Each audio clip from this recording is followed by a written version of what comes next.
어, 이게 뭐야?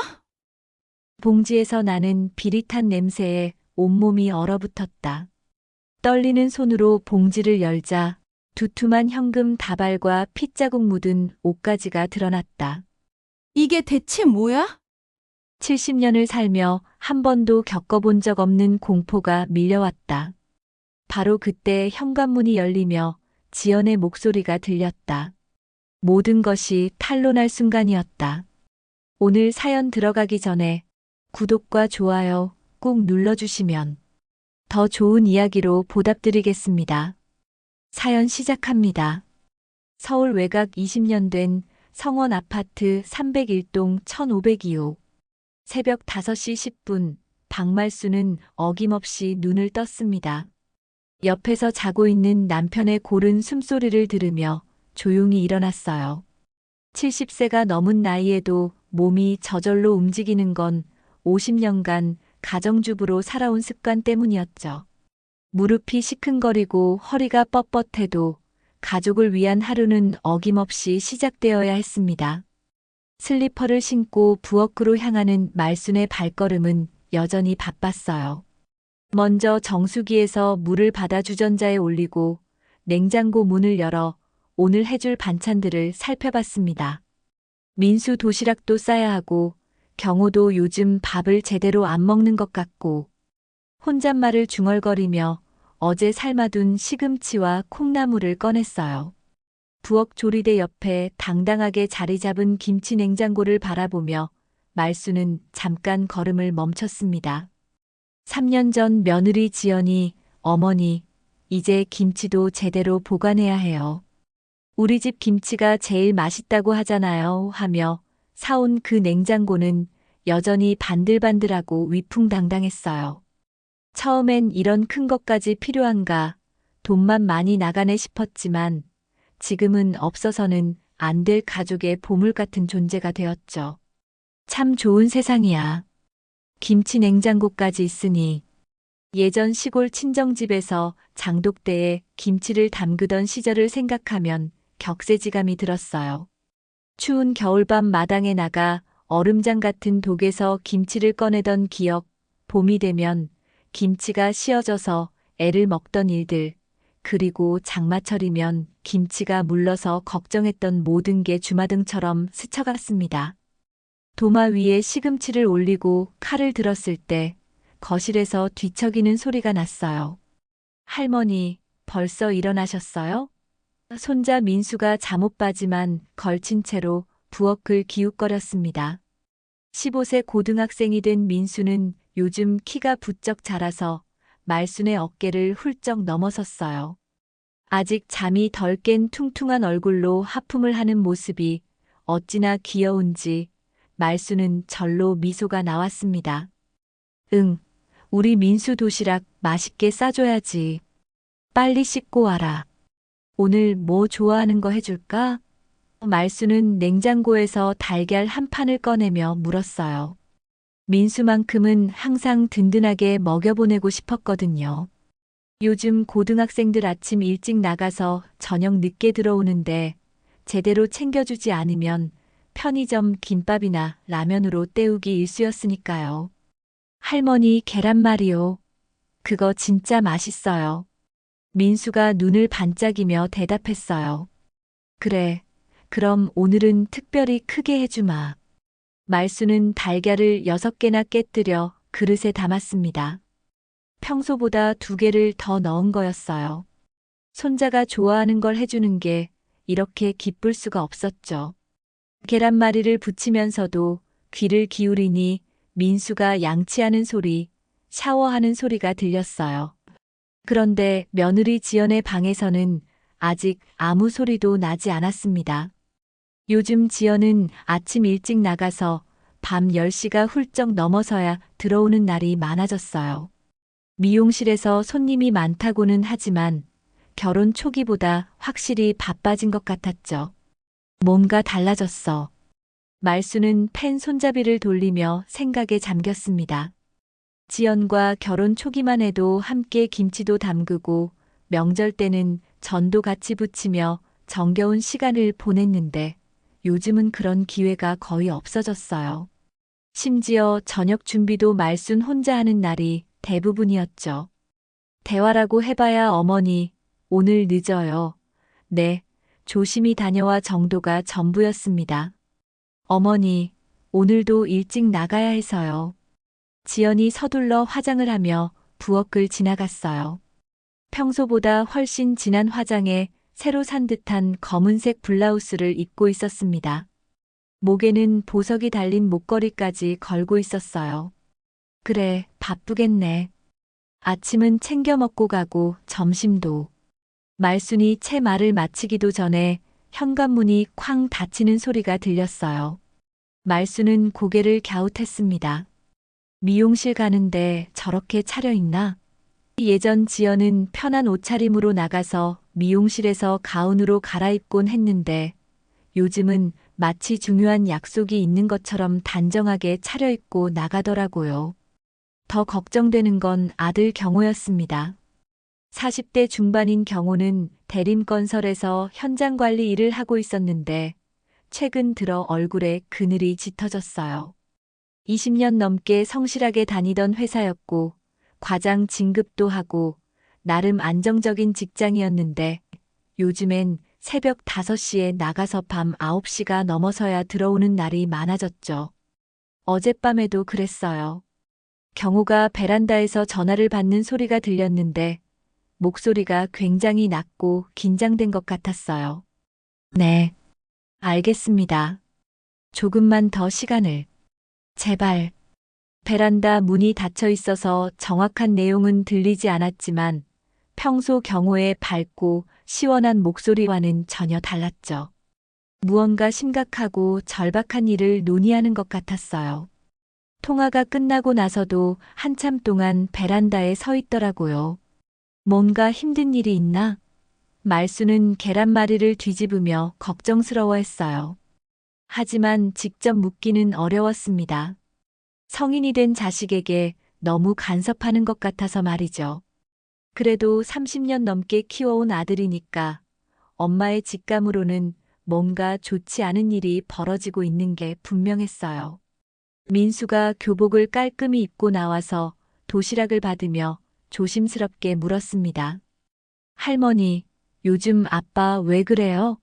맨날 심각해 보이고 엄마랑도 잘 안 이야기하고 집에 오면 바로 방으로 들어가서 문 잠그고 있어요. 15세 소년의 예민한 감각이 집안 분위기의 변화를 고스란히 포착한 거였어요. 어른들 일은 복잡한 거야. 민수는 걱정하지 말고 공부나 열심히 해. 할머니가 다 알아서 할 테니까. 말수는 애써 웃으며 민수의 등을 토닥여 주었습니다. 하지만 손자마저 눈치채는 상황이라니 정말 뭔가 심각한 문제가 있는 게 아닐까 싶었어요. 민수가 할머니 도시락이 세상에서 제일 맛있어요 하며 환하게 웃고 학교에 간 후 혼자 남은 부엌에서 말수는 깊은 한숨을 내쉬었어요. 갑자기 집이 너무 조용해졌습니다. 예전 같으면 지연과 함께 설거지도 하고 오늘 저녁 뭐 할지 상의도 하고 시장에서 뭘 사올지 이야기도 나눴을 텐데 지금은 혼자서 모든 걸 처리해야 했죠. 김치 냉장고 앞에 서서 오늘 점심에 뭘 해줄까 고민하던 말수는 문득 서늘한 기분이 들었어요. 이 집에 무슨 일이 생긴 걸까? 겉으로는 여전히 평범한 가정 같지만 뭔가 보이지 않는 균열이 조금씩 벌어지고 있는 것만 같았습니다. 가족들 사이의 대화는 줄어들고 각자 자신만의 비밀을 간직한 채 살아가는 것 같았어요. 오후 2시 점심 설거지를 마친 말수는 김치 냉장고에서 저녁 반찬거리를 꺼내려고 했습니다. 경호가 좋아하는 깻잎 절임도 해주고 민수가 좋아하는 멸치볶음도 만들어주고 싶었거든요. 가족들이 힘들어 보이는 요즘 맛있는 음식으로라도 위로해주고 싶었어요. 특히 경호는 요즘 밥도 제대로 안 먹는 것 같아서 걱정이었죠. 김치 냉장고 문을 열자마자 말수는 깜짝 놀랐습니다. 이게 뭐야? 평소 김치통들이 정갈하게 놓여있던 맨 아래 칸에 커다란 검은 비닐봉지가 꽉 차 있었어요. 김치통은 한쪽으로 밀려나 있고 그 자리를 검은 봉지가 차지하고 있었죠.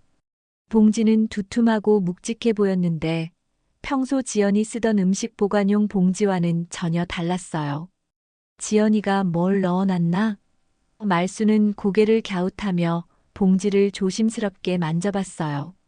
묵직하고 딱딱한 게 만져졌습니다. 그런데 이상한 냄새가 났어요. 김치나 반찬에서 나는 상큼한 냄새가 아니라 어딘가 비릿하고 썩은 듯한 향이었어요. 마치 오래된 고깃 덩어리에서 나는 것 같은 역겨운 냄새였죠. 말수는 심장이 쿵 내려앉는 걸 느꼈습니다. 70년을 살아오면서 음식 냄새는 웬만큼 다 맡아봤는데 이런 냄새는 처음이었어요. 설마 내가 잘못 본 거겠지. 하지만 호기심과 불안감이 동시에 밀려왔어요. 이 집에 왜 이런 이상한 봉지가 있는 걸까요? 며느리도 모르는 사이에 누가 넣어둔 걸까요? 손이 떨리면서도 봉지 끝을 조심스럽게 열어봤습니다. 고무줄로 단단히 묶여 있었는데 풀어보니 안에서 또 다른 비닐봉지가 나왔어요. 이중으로 포장되어 있었던 거죠. 두 번째 봉지를 열자마자 말순의 얼굴이 새파랗게 질렸어요. 봉지 안에서 드러난 건 김치도 반찬도 아니었어요. 고무줄로 묶인 두툼한 현금 다발들이 5개나 들어 있었고 그 사이사이에는 핏자국이 선명하게 묻은 하얀 와이셔츠 조각과 찢어진 양복 천 조각들이 섞여 있었어요. 와이셔츠 조각은 목 부분이었는데 검붉은 핏자국이 마치 누군가 목을 다친 것처럼 묻어 있었죠. 이게 대체 뭐야? 말수는 다리에 힘이 빠져 부엌벽에 등을 기댔어요. 손이 덜덜 떨려서 봉지를 제대로 잡을 수가 없었습니다. 머릿속이 하얗게 변하면서 온갖 나쁜 생각들이 스쳐갔어요. 이 돈은 어디서 온 거고 왜 핏자국이 묻은 옷가지들과 함께 있는 거죠? 설마 누군가 다친 건 아니겠죠? 현금 다발을 자세히 보니 모두 10,000원짜리 지폐였는데 한 다발에 100장씩 들어있는 것 같았어요. 5다발이면 500만 원이 넘는 큰 돈이었죠. 경호의 한 달 월급보다도 많은 돈이 왜 이런 식으로 숨겨져 있는 걸까요? 그것도 핏자국 묻은 옷가지들과 함께 말이에요. 그때 현관문이 열리는 소리가 들렸어요. 어머니, 저 왔어요. 지연의 목소리였습니다. 평소보다 3시간이나 일찍 들어온 거였어요. 말수는 황급히 봉지를 도로 김치 냉장고에 밀어 넣으려 했지만 손이 워낙 떨려서 제대로 되지 않았어요. 결국 봉지 일부가 삐져나온 채로 문을 닫을 수밖에 없었죠. 어머니, 뭐 하세요? 지연이 하이힐을 벗으며 부엌으로 들어왔어요. 말순의 창백한 얼굴과 떨리는 손을 보고는 깜짝 놀랐습니다. 어머니, 괜찮으세요? 얼굴이 왜 이렇게 하얘요? 어디 아프세요? 지연의 목소리에는 진짜 걱정이 담겨 있었어요. 지연아. 말수는 떨리는 목소리로 말했습니다. 김치 냉장고에 이상한 게 들어있어. 말순이 김치 냉장고를 가리키자 지연의 얼굴이 순간 굳어졌어요. 눈빛이 흔들리면서 뭔가 알고 있다는 듯한 표정을 지었죠. 입술이 파르르 떨리는 게 보였어요. 어머니, 뭘 보셨어요? 지연의 목소리가 갑자기 낮아지고 떨렸습니다. 그냥 모르는 척 하세요. 제발 모른 척 해주세요. 지연은 김치 냉장고 앞으로 다가가서 문을 열어봤어요. 검은 봉지 일부가 삐져나온 걸 확인하고는 깊은 한숨을 내쉬었습니다. 지연아, 이게 대체 뭐야? 돈이 왜 이렇게 많이 들어있고 피 묻은 옷은 또 뭐야? 왜 우리 집에 이런 무서운 게 있는 거야? 말순의 목소리는 점점 커졌어요. 하지만 지연은 대답하지 않고 봉지를 더 안쪽으로 밀어넣으며 김치통으로 가렸습니다. 어머니, 정말 모르시는 게 나아요. 이건 너무 복잡하고 위험한 일이에요. 지연의 눈에 눈물이 고이기 시작했어요. 경호 오빠 때문에 말을 마저 하지 못하고 고개를 떨구었습니다. 눈물이 볼을 타고 흘러내렸죠. 바로 그때 현관에서 경쾌한 발소리가 들렸어요. 학교에서 돌아온 민수였습니다. 할머니, 엄마, 저 왔어요. 오늘 수학시험 잘 본 것 같아요. 밝은 목소리와 함께 가방을 메고 부엌으로 들어오던 민수는 두 사람의 심각하고 어두운 표정을 보고 걸음을 멈췄어요. 왜 그래요? 무슨 일 있어요? 엄마 왜 울어요? 민수가 조심스럽게 물었습니다. 지연은 재빨리 소매로 눈물을 닦고 억지로 미소를 지었어요. 아니야, 민수야. 아무것도 아니야. 그냥 양파 썰다가 눈이 매워서 그래. 시험 잘 봤다고? 우리 민수 최고네. 하지만 민수는 예리했어요. 할머니, 정말 괜찮으세요? 얼굴이 완전 하얘요. 많이 놀란 것 같은데. 그리고 엄마도 이상해요. 양파 냄새 안 나는데? 15세 소년의 직감이 뭔가 심상치 않다는 걸 정확히 알아챈 거였죠. 민수야, 얼른 방에 들어가서 숙제해. 어른들이 중요한 얘기 중이니까. 지연이 평소보다 강한 톤으로 말했어요. 민수는 뭔가 심각한 일이 벌어지고 있다는 걸 느꼈지만 더 이상 묻지 않고 고개를 끄덕였어요. 네. 그럼 간식은 나중에 주세요. 하며 자기 방으로 들어갔습니다. 민수가 방문을 닫고 들어간 후 지연은 말순의 손을 꽉 잡았어요. 지연의 손은 얼음장처럼 차가웠고 덜덜 떨리고 있었어요. 어머니, 제발 경호 오빠가 오기 전까지는 이 이야기 절대 하지 마세요. 오빠가 직접 설명드릴 거예요. 그때까지만 참아주세요. 설명? 뭘 설명한다는 거야? 이게 도대체 뭔데? 내 집에 왜 이런 무서운 게 있는 거야? 말순의 목소리가 떨렸습니다. 70년 넘게 살면서 이런 무서운 일을 당해본 적이 없었어요.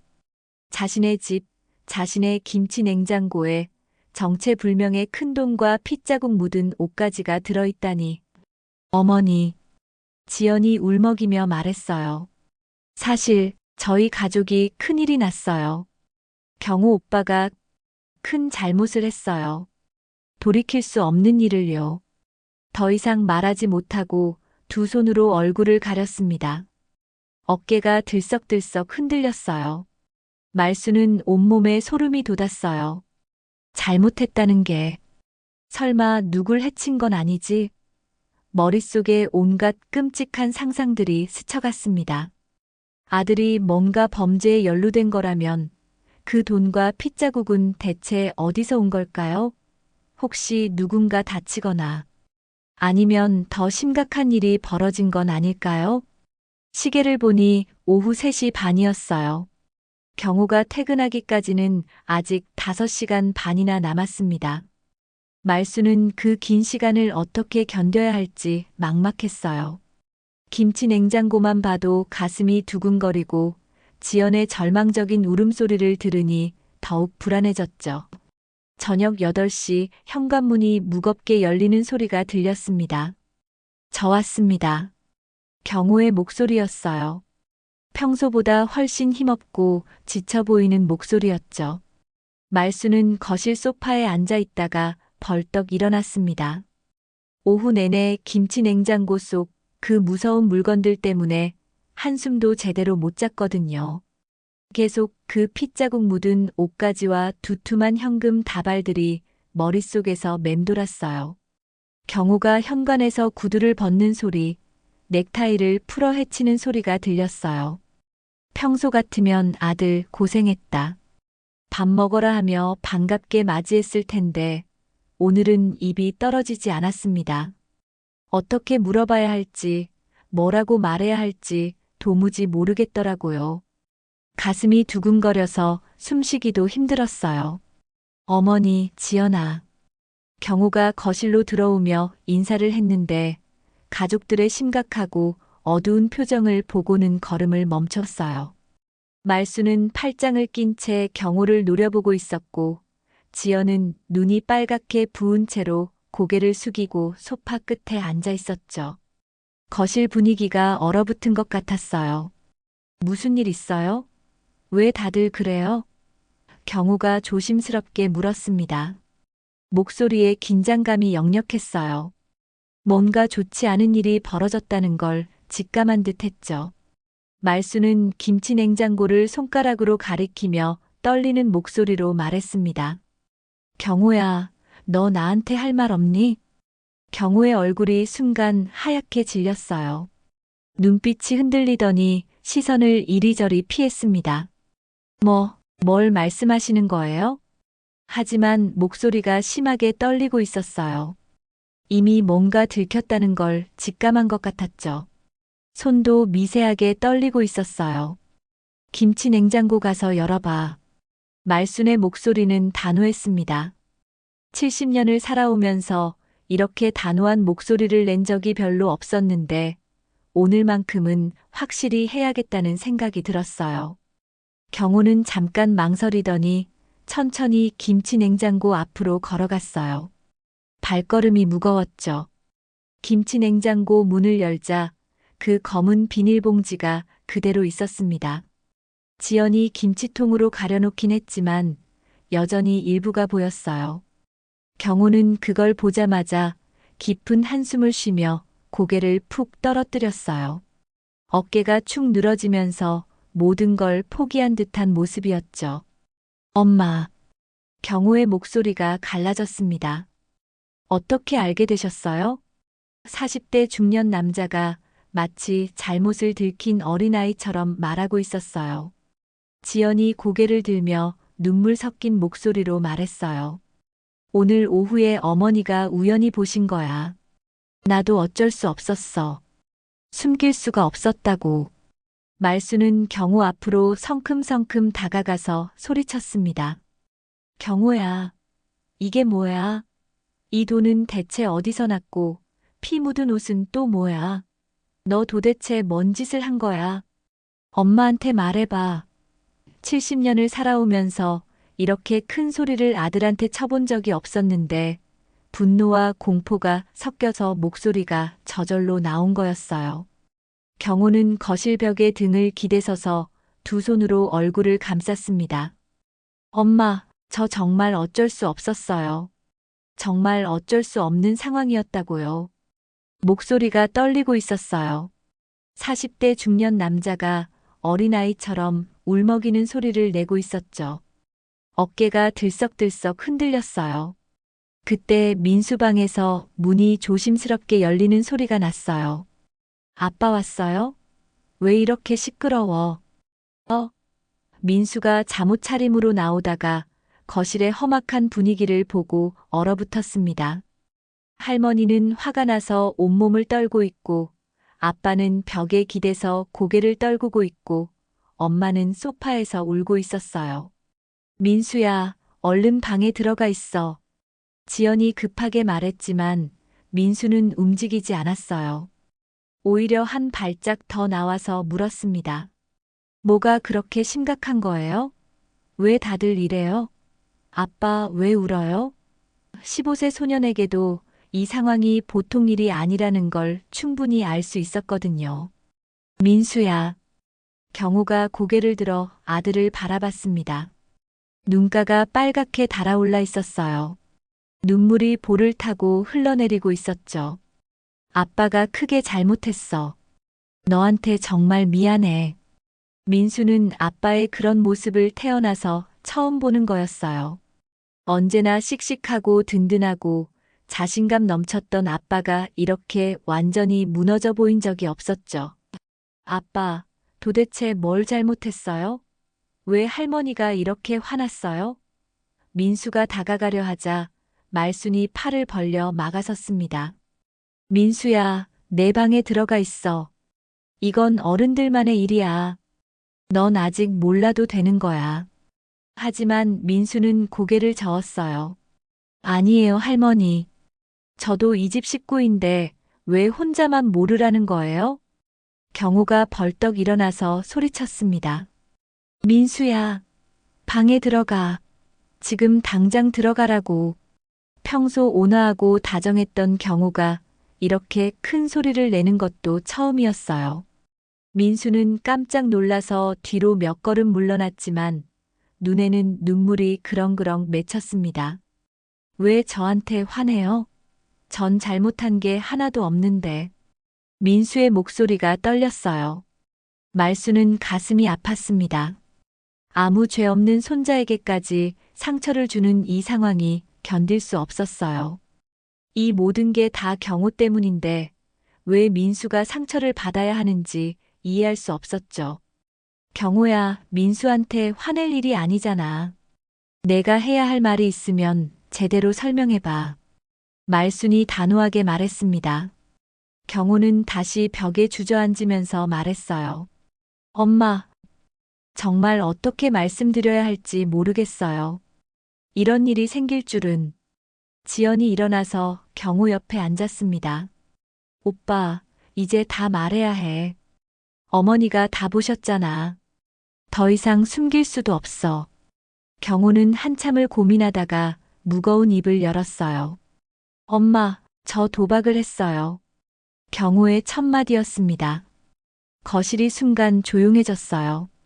말수는 다리에 힘이 빠져 소파에 주저앉았어요. 도박? 도박을 했다고? 너가? 설마 했던 최악의 상상이 현실이 된 거였어요. 처음엔 정말 조금씩이었어요.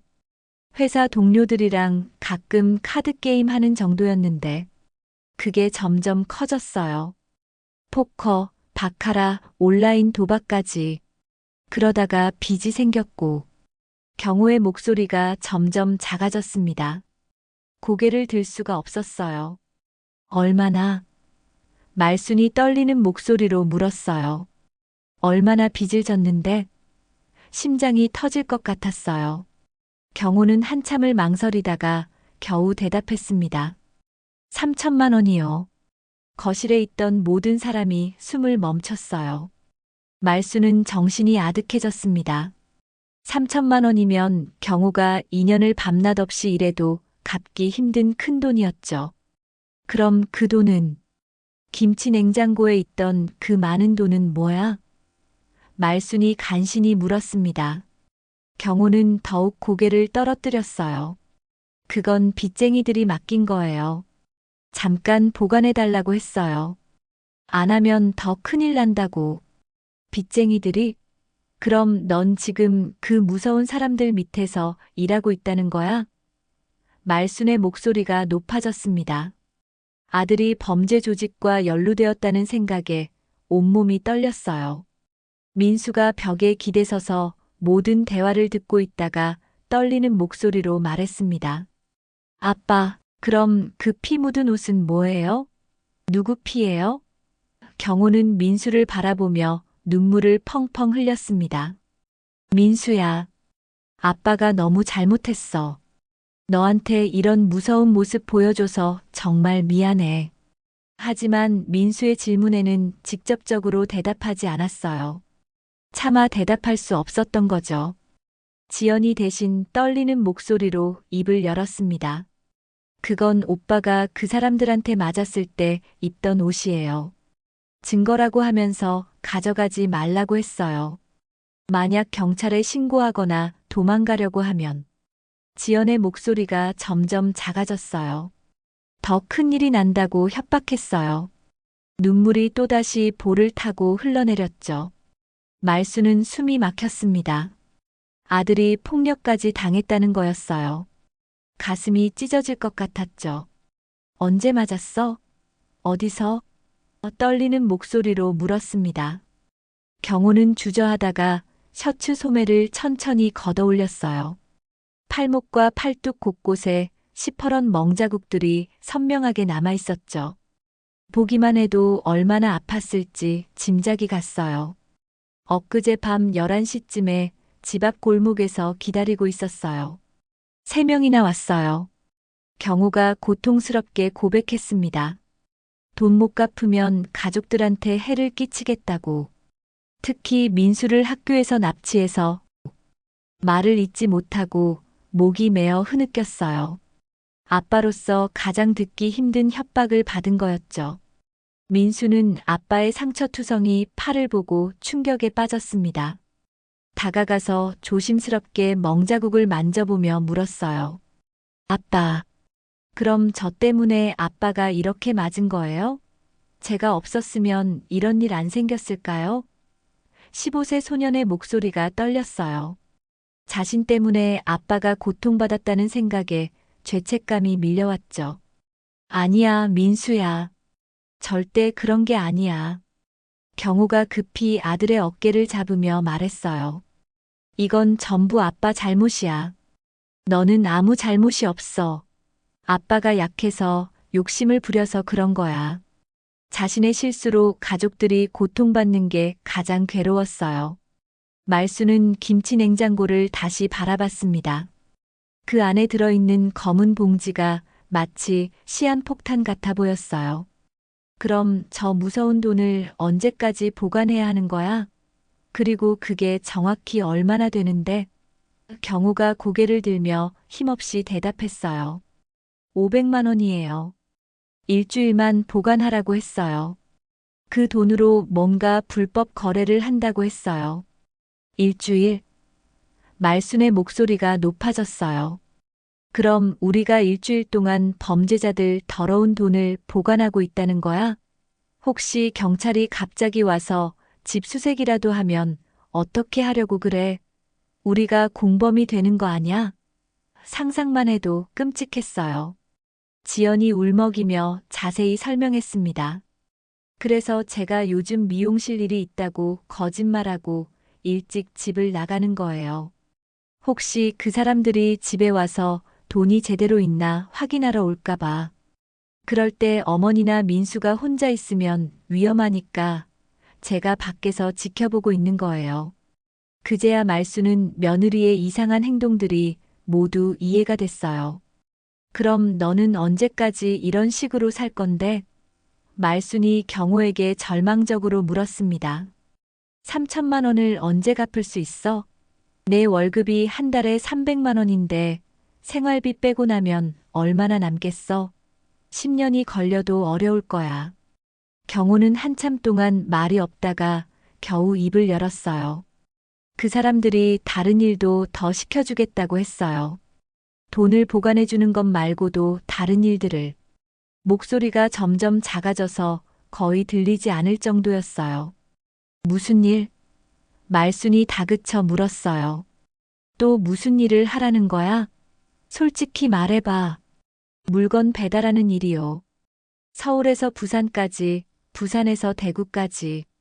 그런 장거리 배달만 해주면 빚을 절반은 깎아주겠다고. 경호의 대답에 가족들 모두 얼어붙었어요. 무슨 물건인지는 굳이 설명하지 않아도 모두 알 수 있었죠. 합법적인 물건이라면 이런 식으로 할 이유가 없었으니까요. 민수가 벌떡 일어나서 소리쳤습니다. 아빠, 그러면 절대 안 되죠.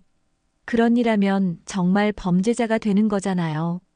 TV에서 봤는데 마약 운반하다가 잡히면 무기징역도 받을 수 있다고 했어요. 15세 소년도 상황의 심각성을 충분히 이해하고 있었어요. 민수 말이 맞아. 말순이 단호하게 말했습니다. 경호야, 그런 일은 절대 하면 안 돼.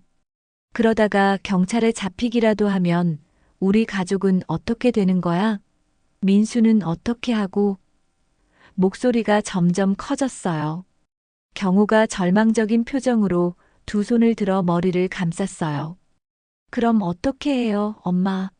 안 하면 빚은 계속 눈덩이처럼 커지고 이자만 한 달에 200만 원이에요. 제 월급으로는 이자도 못 갚아요. 원금은 꿈도 못 꾸고요. 완전히 막다른 길에 몰린 상황이었어요. 거실이 죽음처럼 조용해졌습니다. 한 달 이자가 200만 원이라니 이건 완전한 고리대금이었어요. 말수는 두 손으로 머리를 감쌌습니다.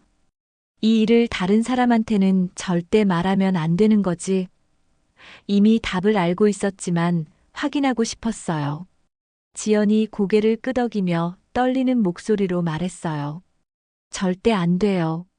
그 사람들이 우리 집 주소는 물론이고 민수 학교, 어머니 병원, 제 미용실까지 다 알고 있어요. 경찰에 신고라도 했다가는. 말을 잇지 못했지만 모두 무슨 뜻인지 충분히 알 수 있었어요. 그때 갑자기 현관에서 초인종이 울렸습니다. 딩동 소리가 거실에 울려 퍼지자 온 가족이 얼어붙었어요. 시계를 보니 밤 9시가 넘은 시간이었어요. 이 시간에 누가 올까요? 혹시 그 무서운 사람들이 돈을 확인하러 온 건 아닐까요? 누구지? 말순이 떨리는 목소리로 작게 물었어요. 경호는 얼굴이 새하얗게 질려서 김치 냉장고 쪽으로 몸을 돌렸어요. 혹시 그 사람들이 확인하러 온 건 아닐까? 손이 떨려서 말도 제대로 못했어요. 초인종이 또 울렸습니다. 이번엔 더 길게, 더 강하게 눌렀어요. 온 가족이 숨을 죽이고 있었죠. 지연이 조심스럽게 인터폰으로 확인해 보려 했지만 경호가 손으로 막았어요. 만약 그 사람들이면 어떡해? 집에 아무도 없는 것처럼 해야 하는 거 아냐? 민수가 재빨리 자기 방으로 달려가서 창문으로 아래를 살짝 내려다봤습니다. 할머니, 경비 아저씨예요. 안도의 목소리로 큰 소리로 외쳤어요. 온 가족이 한꺼번에 긴 한숨을 내쉬었죠. 가슴이 터질 뻔했어요. 말순이 떨리는 손으로 인터폰을 눌렀습니다. 네, 무슨 일이세요?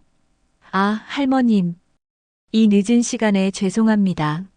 아래층 1402호에서 화장실 천장으로 물이 새서 위층에서도 혹시 누수 확인 좀 해달라고 연락이 와서요. 친숙한 경비원의 목소리였어요. 아, 네. 알겠습니다. 확인해 보겠습니다. 말순이 대답하고 인터폰을 끊었어요. 하지만 온 가족은 여전히 긴장 상태였어요. 이제 초인종 소리만 들어도 이렇게 무서워하는 상황이 된 거죠. 평범한 일상이 완전히 무너진 거였어요. 경호가 화장실과 보일러실을 돌아다니며 물 새는 곳이 없는지 꼼꼼히 확인하고 돌아왔어요. 다행히 우리 집은 문제 없어요. 하지만 얼굴은 여전히 어둡고 불안해 보였어요. 언제 또 무서운 사람들이 찾아올지 모른다는 공포에 시달리고 있었죠. 경호야. 말순이 진지하고 무거운 목소리로 말했습니다. 이 상황을 어떻게든 해결해야 해. 이대로 가다가는 우리 가족 모두 완전히 망하는 거야. 민수도 위험해지고 말이야. 다음 날 새벽 3시 말순은 잠을 이루지 못하고 부엌에 나와 있었습니다. 밤새 뒤척이다가 결국 일어난 거였어요. 김치 냉장고를 바라보니 마음이 무거웠어요. 저 안에 있는 검은 봉지 때문에 온 가족이 지옥 같은 나날을 보내고 있었거든요. 물 한 잔을 마시려고 찬장에서 컵을 꺼내는데 손이 떨렸어요. 70년을 살아오면서 이런 공포를 느껴본 적이 없었죠. 갑자기 현관에서 소리가 났습니다. 똑똑똑. 아주 조용하지만 분명한 노크 소리였어요. 말수는 온몸이 얼어붙었어요. 이 시간에 누가 올까요? 정상적인 방문이라면 초인종을 누르거나 큰 소리로 노크를 했을 텐데 이렇게 조용하고 은밀하게 노크하는 건 뭔가 심상치 않았어요. 혹시 그 무서운 사람들이 온 건 아닐까요? 말수는 발소리를 죽이고 현관으로 조심스럽게 다가갔습니다. 문구멍으로 밖을 내다보려 했는데 복도 불빛이 꺼져 있어서 잘 보이지 않았어요. 하지만 분명히 누군가 서 있는 그림자가 보였죠. 심장이 쿵쾅쿵쾅 뛰기 시작했고 손바닥에 식은땀이 났어요. 노크 소리가 또 들렸습니다. 이번엔 조금 더 강하게 똑똑똑똑. 말수는 경호를 깨우러 가려다가 멈췄어요. 혹시 이 상황을 더 악화시킬까봐 걱정됐거든요. 대신 문 앞에서 될 수 있는 한 작은 목소리로 물었습니다. 누구세요?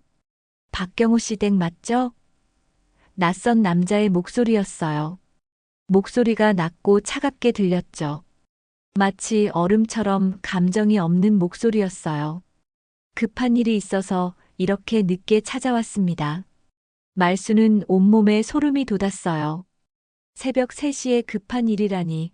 이건 분명히 경호를 괴롭히는 그 사람들이었어요. 지금 너무 늦었는데요. 다들 자고 있어서 낮에 다시 와주시면 안 될까요?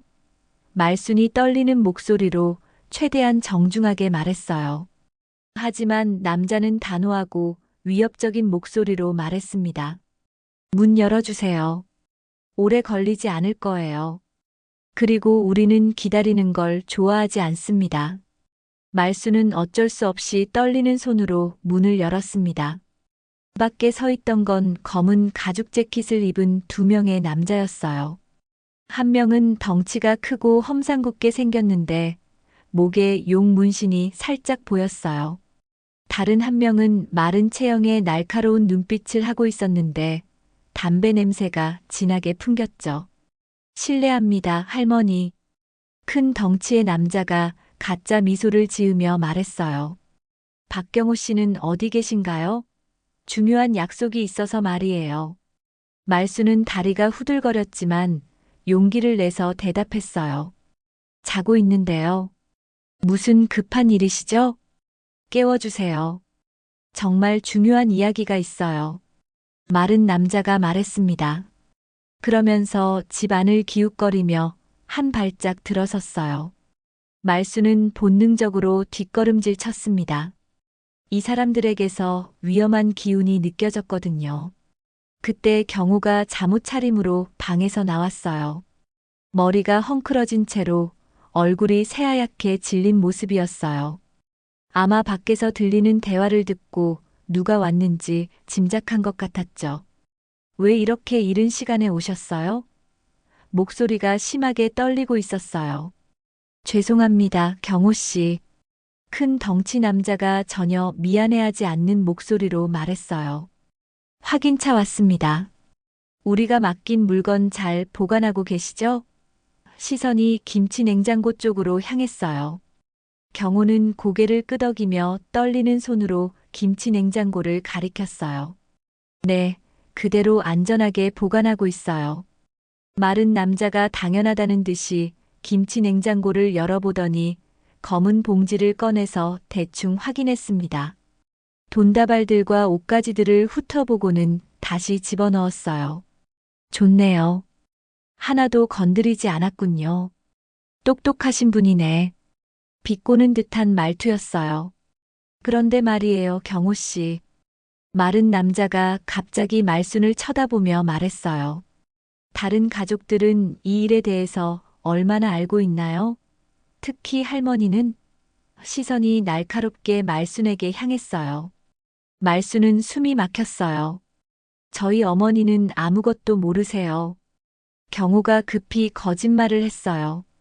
그냥 제가 친구 물건을 잠깐 맡아달라고 한 거라고만 했어요. 다른 건 전혀 모르세요. 하지만 마른 남자의 눈빛은 여전히 의심스러웠어요.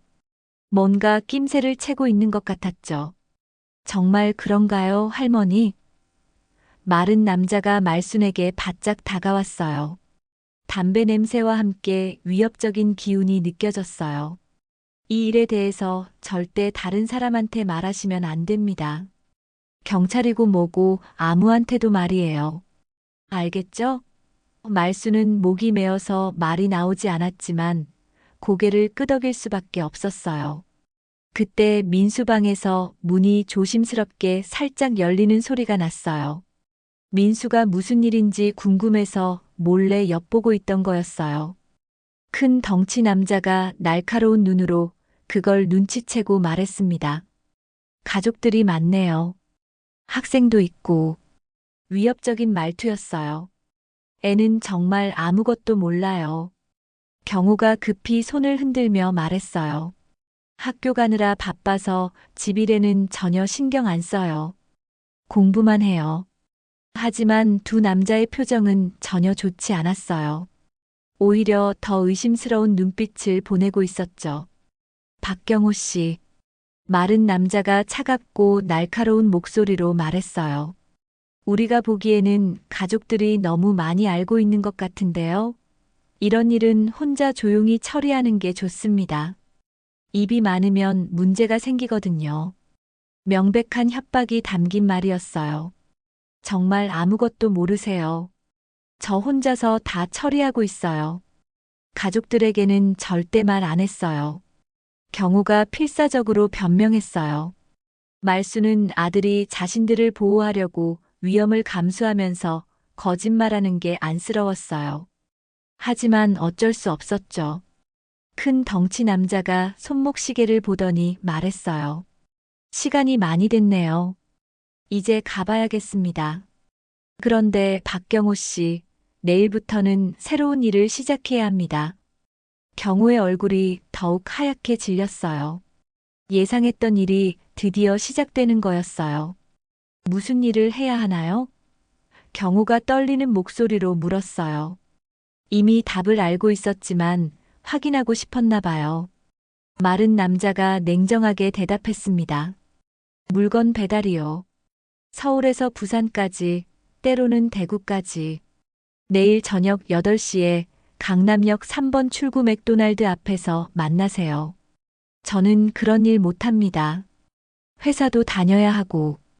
경호가 거절하려 했지만 큰 덩치 남자가 단호하게 말을 끊었어요. 선택권이 없습니다. 빚 갚으려면 일해야죠. 아니면 이자만 계속 불어나는 거 보실래요? 만약에 그 일을 안 하면 어떻게 되는 거죠? 말순이 용기를 내서 물었어요. 두 남자가 동시에 고개를 돌려 말순을 쳐다봤어요. 그 눈빛이 너무 무서워서 말순은 본능적으로 뒤로 물러섰어요. 할머니가 물어볼 일이 아닙니다. 마른 남자가 냉랭하고 위협적인 목소리로 말했어요. 하지만 정말 궁금하시다면 말씀드리죠. 이 동네에서 더 이상 편안하게 못 사실 거예요. 특히 손자분이. 직접적이고 구체적인 협박이었어요. 경호가 바닥을 보며 고개를 숙이고 말했어요. 알겠습니다. 내일 나가겠어요. 선택의 여지가 전혀 없었어요. 가족들의 안전을 위해서는 어쩔 수 없는 선택이었죠. 아주 좋습니다. 큰 덩치 남자가 만족스러운 표정을 지으며 말했어요. 그럼 내일 저녁에 뵙겠습니다. 참고로 말씀드리는데 늦으시거나 안 나오시면 바로 여기로 찾아옵니다. 온 가족이 있을 때 말이에요. 그리고는 두 남자가 마지막 경고를 남기고 현관문을 열고 나갔어요. 문이 닫히자마자 경호는 거실 바닥에 주저앉았어요. 끝났다. 정말 끝났어. 절망적이고 힘없는 목소리였어요. 온몸에서 힘이 빠진 것 같았죠. 말수는 아들 곁에 무릎을 꿇고 앉아서 떨리는 손으로 등을 쓰다듬어 주었어요. 경호야, 그 일 정말 해야 하는 거야? 말순이 아들의 어깨를 꽉 잡으며 간절히 물었어요. 경호는 무거운 고개를 끄덕이며 절망적으로 대답했어요. 안 하면 정말 큰일 나요, 엄마. 그 사람들은 협박이 아니라 진짜로 실행에 옮겨요. 이미 다른 사람들한테 어떤 끔찍한 일이 벌어졌는지 제가 직접 봤거든요. 목소리가 떨리고 있었어요. 민수가 방에서 조심스럽게 나와서 아빠 앞에 무릎을 꿇고 앉았어요. 아빠, 제가 뭐라도 도와드릴게요. 정말 무서우시죠? 15세 소년이 떨리는 목소리로 아빠를 걱정하는 모습에 말수는 가슴이 터질 것 같았어요. 이런 어린 손자가 어른들의 무서운 일로 이런 걱정을 해야 하다니. 민수야, 너는 그냥 학교 나가. 이런 무서우고 위험한 일에는 절대 끼어들면 안 돼. 경호가 아들의 헝클어진 머리를 쓰다듬으며 애써 다정한 목소리로 말했어요. 하지만 목소리에는 전혀 힘이 없었어요. 아빠로서 아들을 보호해야 하는데 오히려 위험에 빠뜨리고 있다는 자책감과 죄책감이 너무 컸죠. 지연도 방에서 나왔어요. 눈이 퉁퉁 부어 있고 얼굴이 창백한 걸 보니 방에서 혼자 울면서 밖에서 들리는 모든 대화를 다 들었나 봐요. 오빠, 정말 그 무서운 일 해야 해요? 다른 방법은 정말 하나도 없어요? 목소리가 간절하고 애절하게 떨리고 있었어요. 다른 방법이 있으면 진작에 했겠지, 지연아. 경호가 절망적이고 무기력하게 대답했어요. 3천만 원이라는 돈이 얼마나 큰 돈인지 너도 알잖아. 우리 같은 서민들한테는 평생 모아도 어려운 돈이야. 이 빚을 갚으려면 그들이 시키는 일을 할 수밖에 없어. 온 가족이 깊은 절망의 늪에 빠져 있었어요. 말수는 깊은 생각에 잠겼어요. 이대로 계속 가다가는 경호가 정말 돌이킬 수 없는 범죄자가 되고 말 거예요. 한번 시작하면 빠져나올 수 없다는 걸 알고 있었거든요. 그러면 이 가족은 완전히 망하게 되고 무엇보다 손자 민수의 밝은 미래까지 망가질 수 있어요. 분명히 다른 방법이 있을 텐데 도대체 뭘까요? 새벽 5시가 되자 말수는 잠들 수 없어서 일어나 부엌에서 물을 끓였어요. 모두 한잠도 못 자고 있으니 따뜻한 차라도 끓여서 마음을 달래주고 싶었거든요. 하지만 마음만은 점점 더 무거워졌어요. 몇 시간 후면 경호가 정말 그 끔찍하고 위험한 일을 하러 나가야 하니까요. 어머니, 잠 못 주무세요? 지연이 잠옷 차림으로 부엌으로 나왔어요. 머리가 헝클어지고 얼굴이 부은 채로 말이에요. 저도 한잠도 못 잤어요. 계속 무서운 생각만 나서 잠이 안 와요. 지연의 얼굴도 완전히 지쳐있고 초췌해 보였어요. 지연아, 우리가 정말 아무것도 할 수 없는 거야? 말순이 간절한 목소리로 물었어요. 경찰에 신고하는 것도 정말 안 되는 거야? 우리가 이대로 당하고만 있어야 하는 거야? 하지만 지연은 단호하게 고개를 저었어요. 어머니, 그 사람들이 얼마나 무섭고 잔인한 사람들인지 정말 몰라요. 지연이 떨리는 목소리로 말했어요. 경호 오빠가 처음에 경찰에 신고하려고 했었거든요. 그랬더니 바로 다음 날 민수 학교 앞에서 기다리고 있더래요. 민수 사진까지 몰래 찍어서 보여주면서 신고하면 어떻게 될지 잘 알 거라고 협박했어요. 말수는 온몸에 소름이 돋았어요. 손자까지 위험에 빠뜨리다니 이들은 정말 악마 같은 사람들이었어요. 그럼 정말 방법이 하나도 없는 거네. 절망적으로 중얼거렸어요. 70년을 살아오면서 이렇게 무력감을 느껴본 적이 없었어요. 그때 현관 밖에서 우유 배달원이 우유병을 현관 앞에 놓는 소리가 들렸어요. 말수는 문득 생각이 났어요. 며칠 전에 옆집 김 아줌마가 우연히 한 말이 떠올랐거든요. 요즘 우리 동네도 조직 폭력배들 때문에 골치라더군요. 우리 딸 시아버지가 강남 경찰서에서 형사로 일하시는데 요즘 이런 일들이 많다고 하시더라고요. 지연아. 말순이 갑자기 지연의 손을 꽉 잡았어요. 혹시 우리가 개인적으로 아는 경찰관은 없을까? 정식으로 신고하는 게 아니라 조용히 상담받을 수 있는 사람 말이야. 지연이 고개를 갸우뚱하며 생각해 봤어요. 글쎄요. 민수 담임 선생님 남편분이 경찰관이라고 들었는데 강동경찰서에서 형사로 일하신다고 했어요. 지연이 조심스럽게 말했어요. 하지만 이런 위험한 일을 어떻게 말해요? 담임 선생님한테까지 피해가 갈 수도 있고 너무 위험하지 않을까요? 말수는 곰곰이 생각해 봤어요. 이대로 손 놓고 당하고만 있을 수는 없었어요. 뭔가 적극적인 행동을 취해야 했죠. 일단 민수가 학교에 가면 담임 선생님께 아주 조심스럽게 물어보자. 직접 말하지는 말고 혹시 개인적인 상담이 가능한지만 알아보는 거야. 혹시 좋은 방법이 있을지도 모르잖아. 아침 7시 온 가족이 거실에 모였어요. 아무도 제대로 잠들지 못한 피곤하고 어두운 얼굴들이었죠. 경호는 특히 심각하고 절망적으로 보였어요. 오늘 저녁이면 정말 그 위험하고 불법적인 일을 해야 하니까요. 돌이킬 수 없는 선택을 해야 하는 거였어요. 아빠, 정말 안 가시면 안 돼요? 민수가 마지막 희망을 걸고 물었어요. 경호는 아들을 끌어안으며 떨리는 목소리로 말했어요. 민수야, 아빠가 너희들을 지키려면 어쩔 수 없어. 하지만 아빠는 절대 나쁜 일은 안 할 거야. 그냥 배달만 하고 올 거야. 하지만 그것도 나쁜 일이잖아요, 아빠. 민수가 울먹이며 말했어요. TV 뉴스에서 봤는데 그런 일 하다가 감옥에 가는 사람들 정말 많다고 했어요. 아빠가 감옥에 가면 저는 어떻게 해요? 15세 소년도 상황의 심각성을 충분히 알고 있었어요. 알아, 민수야. 아빠도 다 알아. 경호의 목소리가 더욱 떨렸어요. 하지만 지금 당장은 다른 선택이 없어. 조금만 참아달라. 어른이 된 아들이 이렇게 무력해하는 모습을 보는 게 말수는 너무 괴로웠어요.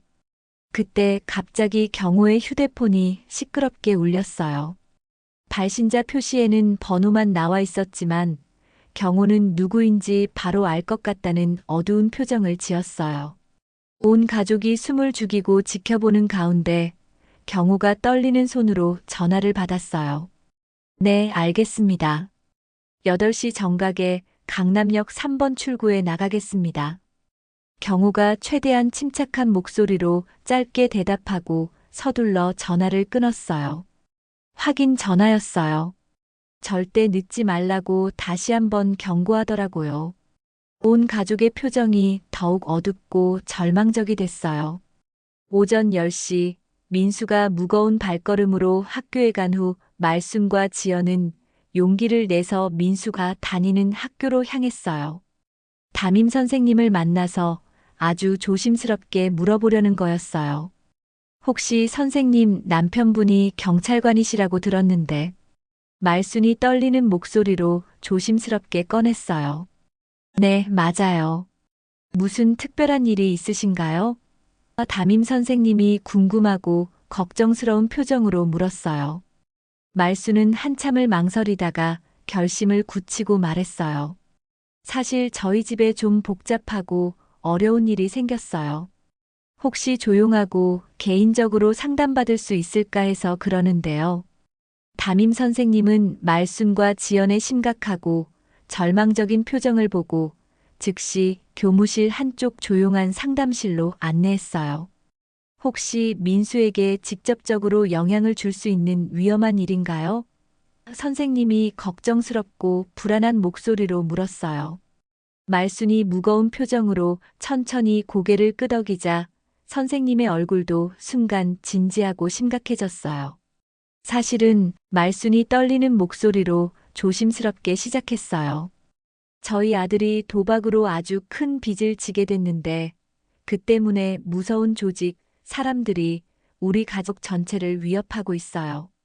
오늘 저녁에 아들이 정말 위험하고 불법적인 일을 하러 나가야 하는 절박한 상황이에요. 더 이상 자세히 말할 수는 없었지만 상황의 심각성과 절망감은 충분히 전달됐어요. 담임 선생님이 깜짝 놀라며 두 손으로 입을 막았어요. 세상에, 그런 끔찍한 일이 정말 심각하고 위험한 상황이네요. 우리 남편이 강동경찰서에서 조직범죄 전담 형사로 10년 넘게 일하고 있는데 이런 사건들을 정말 많이 다뤄왔어요. 제가 지금 당장 연락해서 오늘 오후에 시간을 내도록 해볼게요. 오후 3시 말순과 지연은 학교 근처에 있는 조용하고 한적한 카페 구석 자리에서 담임 선생님의 남편인 박정호 형사를 만났어요. 40대 중반의 건장하고 듬직한 체격에 날카롭지만 따뜻하고 신뢰감을 주는 눈빛을 가진 분이었어요. 어떤 구체적인 상황인지 자세히 말씀해 보세요. 제가 도울 수 있는 일이라면 무엇이든 최선을 다해서 도와드리겠습니다. 말수는 떨리는 목소리로 지난 며칠간의 모든 상황을 하나도 빠짐없이 솔직하게 털어놨어요. 경호의 도박 중독과 그로 인한 파멸, 3천만 원이라는 천문학적인 빚, 김치 냉장고에 숨겨진 의문의 현금 다발과 핏자국이 선명하게 묻은 옷가지들, 새벽에 찾아온 무서운 조직원들의 협박과 위협, 그리고 오늘 저녁 강남역에서 만나야 하는 불법적인 물건 배달 일까지. 박 형사는 작은 수첩에 꼼꼼하게 메모를 하며 심각하고 진지한 표정으로 모든 이야기를 들었어요. 정말 위험하고 심각한 상황입니다. 박 형사가 무겁고 걱정스러운 목소리로 말했어요.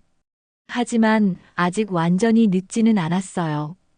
오히려 지금이 이런 악질 조직들을 완전히 소탕하고 뿌리 뽑을 수 있는 절호의 기회일 수도 있습니다.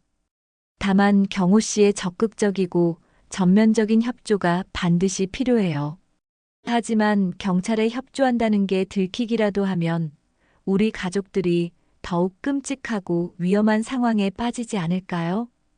지연이 온몸을 떨며 걱정스럽게 물었어요. 박 형사가 이해한다는 듯 고개를 끄덕이며 차분하게 말했어요. 당연히 그런 걱정이 드실 거예요. 그래서 아주 신중하고 치밀하게 작전 계획을 세워야 해요. 일단 오늘 저녁 그 위험한 약속은 절대로 보내면 안 됩니다.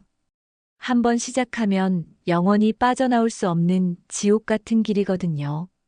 대신 우리가 경호 씨를 완전히 안전한 곳으로 먼저 피신시키고 동시에 그 조직의 본거지와 아지트를 전격적으로 급습하는 거예요.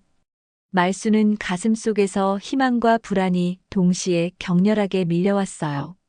정말 우리 가족이 안전할까요? 만약에 작전이 실패하기라도 하면 우리 가족은 어떻게 되는 거죠? 박 형사가 단호하고 확신에 찬 목소리로 대답했어요. 저희는 이런 일을 전문적으로 하는 사람들입니다.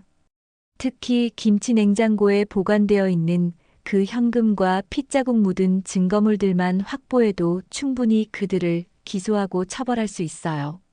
다만 경호 씨가 오늘 저녁 약속 장소에 나타나지 않으면 조직에서 의심하고 경계할 수 있으니 체포 작전을 정확히 같은 시간에 동시다발적으로 진행해야 해요. 오후 5시 말순과 지연은 무거운 마음으로 집으로 돌아왔어요. 경호는 거실 소파에 털썩 주저앉아 멍하니 천장만 바라보고 있었어요. 몇 시간 후면 정말 돌이킬 수 없는 범죄의 길로 들어서야 한다는 절망적인 공포와 두려움에 완전히 사로잡혀 있었죠.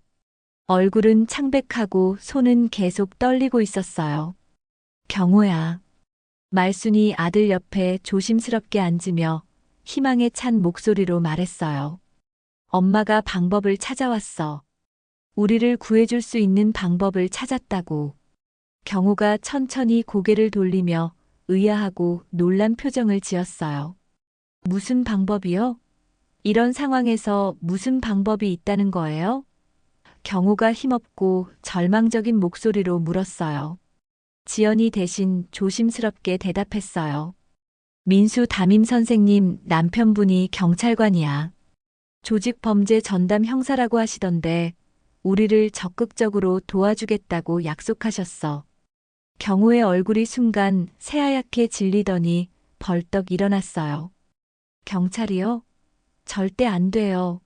그 무서운 사람들이 그런 걸 알기라도 하면 정말 상상할 수 없을 만큼 끔찍한 일이 벌어져요. 온몸을 부르르 떨며 격렬하게 거부했어요. 경호야, 제발 정신 차려. 말순이 단호하고 엄한 목소리로 말했어요.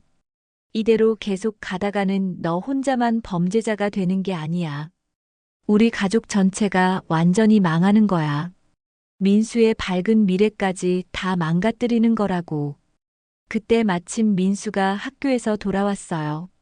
현관문을 열고 들어서자마자 집안 분위기가 평소와 완전히 다르다는 걸 민감하게 눈치챘죠. 무슨 일 있어요? 뭔가 심상치 않아 보이는데. 좋은 일인가요? 나쁜 일인가요? 민수야, 잠깐만 내 방에 들어가 있어. 경호가 아들을 보호하려는 마음에서 말했지만 민수는 단호하게 고개를 저었어요. 아니에요, 아빠. 저도 충분히 알 권리가 있어요. 이건 우리 가족 전체의 일이잖아요. 더 이상 혼자만 모르고 있을 수는 없어요. 15세 소년의 당당하고 성숙한 목소리에 말수는 마음이 아프면서도 자랑스러웠어요. 지연이 민수에게 상황을 간단 명료하게 설명했어요.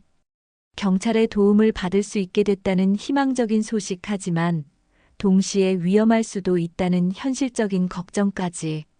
민수는 어른스럽게 진지한 표정으로 모든 이야기를 들었어요. 그럼 정말로 아빠가 감옥에 안 가도 되는 거예요?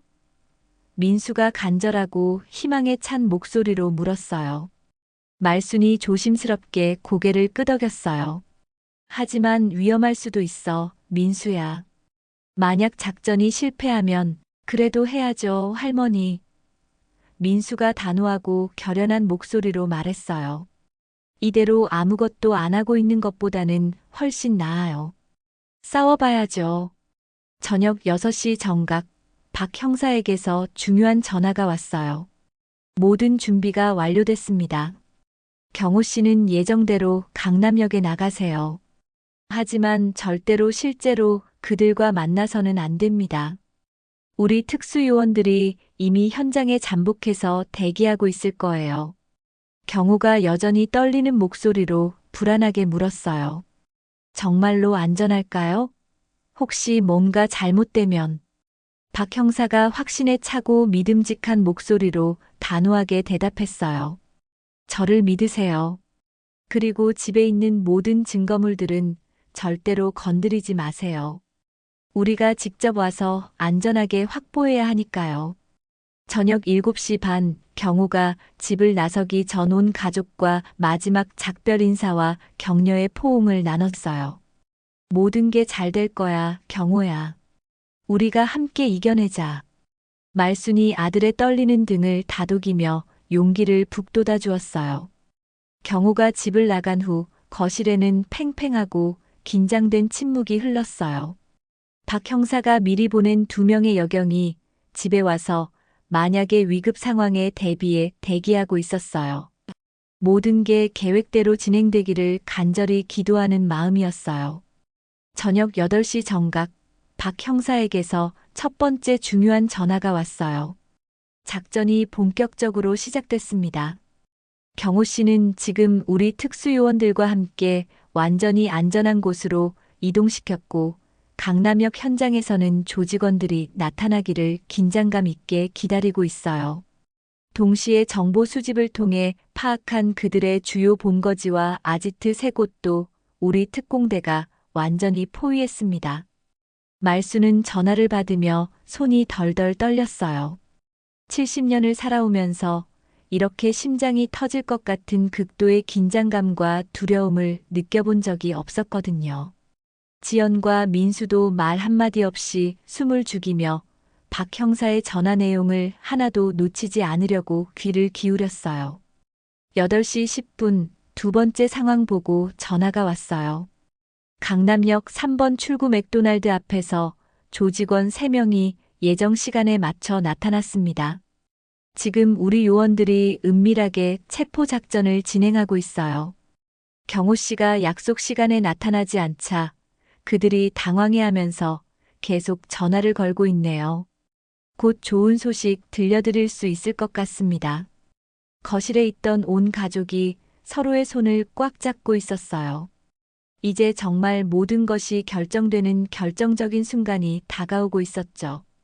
만약 이 위험천만한 작전이 실패하기라도 하면 오히려 더 큰 위험과 보복이 가족들에게 닥칠 수도 있었어요. 8시 20분 세 번째 전화가 왔을 때 박 형사의 목소리에는 명확한 안도감과 성취감이 섞여 있었어요. 1차 체포 작전 완전 성공했습니다. 강남역 현장에서 조직원 3명을 모두 현행범으로 체포했고 정확히 같은 시간에 동시다발적으로 진행한 그들의 주요 아지트 2곳 급습 작전도 대성공이에요. 보스급 핵심 인물들을 포함해서 조직원 총 12명을 일거에 검거했어요. 말수는 그 순간 온몸에 쌓여있던 긴장이 한순간에 풀리면서 다리에 힘이 완전히 빠져 소파에 털썩 주저앉았어요. 정말 다 끝난 거예요? 우리가 이제 안전한 거예요?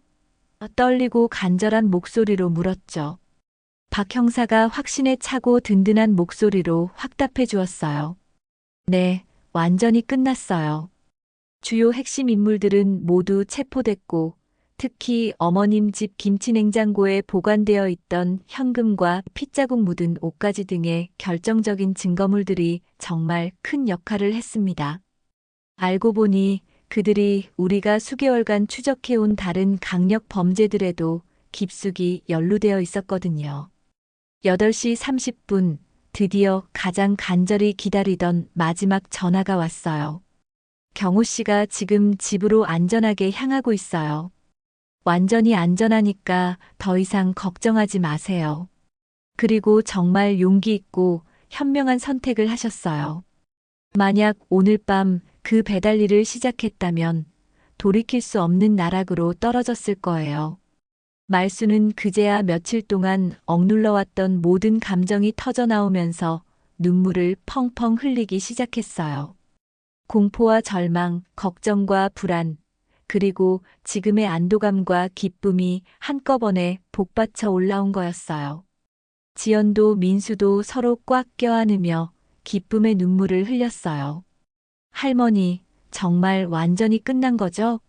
민수가 눈물을 손등으로 닦으며 여전히 믿기지 않는다는 표정으로 물었어요. 우리 가족이 이제 정말 안전한 거죠? 더 이상 무서운 사람들이 안 와요? 말순이 손자를 꽉 안아주며 확신에 찬 목소리로 말했어요. 그래, 민수야. 이제 정말 모든 게 끝났어. 우리가 이겨낸 거야. 밤 9시 현관문이 천천히 열리는 소리가 들렸어요. 저 돌아왔습니다. 경호의 목소리였는데 며칠 만에 처음으로 밝고 안정되고 희망에 찬 톤이었어요. 온 가족이 일제히 현관으로 달려가서 경호를 맞이했어요. 경호의 얼굴에는 그동안 한 번도 볼 수 없었던 평화롭고 안도된 진짜 미소가 환하게 떠올라 있었어요. 끝났어요. 정말 모든 게 완전히 끝났어요. 목소리에는 깊은 울림과 감사함이 가득 담겨 있었죠. 박 형사와 함께 돌아온 경호는 온 가족을 하나씩 꽉 끌어안으며 그동안의 고마움을 표현했어요. 정말 고생 많으셨어요, 할머님. 박 형사가 말순에게 진심 어린 존경의 마음을 담아 말했어요. 용기 있는 결정을 내려주셔서 이런 악질 조직을 완전히 소탕할 수 있었어요. 특히 김치 냉장고에 보관되어 있던 현금과 증거물들이 우리가 몇 년간 해결하지 못했던 다른 여러 중요한 사건들까지 연쇄적으로 해결하는 데 결정적인 역할을 했습니다. 그때 말순이 김치 냉장고를 바라보니 가슴이 뭉클하고 감개무량해졌어요. 며칠 전까지만 해도 그 안에 정체불명의 무서운 검은 봉지가 들어있어서 볼 때마다 가슴이 두근거리고 무서웠는데 이제는 다시 평범하고 정갈한 김치통들이 질서정연하게 놓여 있었어요. 일상의 소중함이 새삼 느껴졌죠. 앞으로는 어떻게 되는 거예요? 지연이 여전히 걱정스럽고 불안한 마음으로 조심스럽게 물었어요. 박 형사가 자세하고 친절하게 설명해 주었어요. 경호 씨는 피해자이면서 동시에 이번 사건 해결에 결정적인 역할을 한 중요한 증인이에요. 물론 도박 중독 문제는 반드시 전문적인 치료를 받아야 하지만 모든 것이 조직의 강요와 협박에 의한 것이었으니까 형사처벌은 거의 없을 거예요. 경호가 갑자기 온 가족들 앞에서 무릎을 꿇고 앉았어요. 정말 죄송합니다. 제 개인적인 잘못과 어리석음으로 사랑하는 가족들을 이렇게 끔찍하고 위험한 상황에 빠뜨려서 목소리가 떨리며 진심으로 참회하는 눈물을 흘렸어요. 말순이 즉시 아들을 일으켜 세우며 따뜻하고 포용력 있는 목소리로 말했어요. 이제 다 지나간 일이야, 경호야. 중요한 건 우리 가족이 서로를 포기하지 않고 함께 힘을 모아서 이겨냈다는 거야. 진정한 가족의 사랑과 결속력을 보여준 감동적인 순간이었어요. 민수가 아빠에게 다가가서 성숙하고 따뜻한 목소리로 말했어요. 아빠, 앞으로는 혼자서 끙끙 앓으며 고민하지 마세요. 우리가 진짜 가족이잖아요. 무슨 일이 있어도 함께 해결해 나가요. 15세 소년의 어른스럽고 지혜로운 말에 자리에 있던 모든 어른들이 깊은 감동을 받았어요. 박 형사가 작별 인사를 하며 진심 어린 칭찬의 말을 전했어요. 정말 훌륭하고 아름다운 가족이에요. 이렇게 어려운 위기 상황에서도 서로를 원망하거나 포기하지 않고 끝까지 함께 문제를 해결하셨어요. 앞으로도 이런 끈끈하고 든든한 가족애와 유대감을 절대 잃지 마세요. 밤 11시 모든 공식적인 절차와 조사가 완전히 끝나고 온 가족이 거실에 둘러앉았어요. 며칠 만에 처음으로 진정한 평화와 안정감을 느끼는 소중한 시간이었어요. 김치 냉장고에서 나는 모든 소리들도 이제는 전혀 무섭지 않고 오히려 정겹게 들렸어요. 경호야. 말순이 아들에게 진지하고 단호한 목소리로 말했어요. 도박은 이번 기회에 완전히 끊어야 해. 전문 치료도 받고 상담도 꾸준히 받아야 한다고. 경호가 고개를 끄덕이며 다짐의 말을 했어요. 네, 엄마.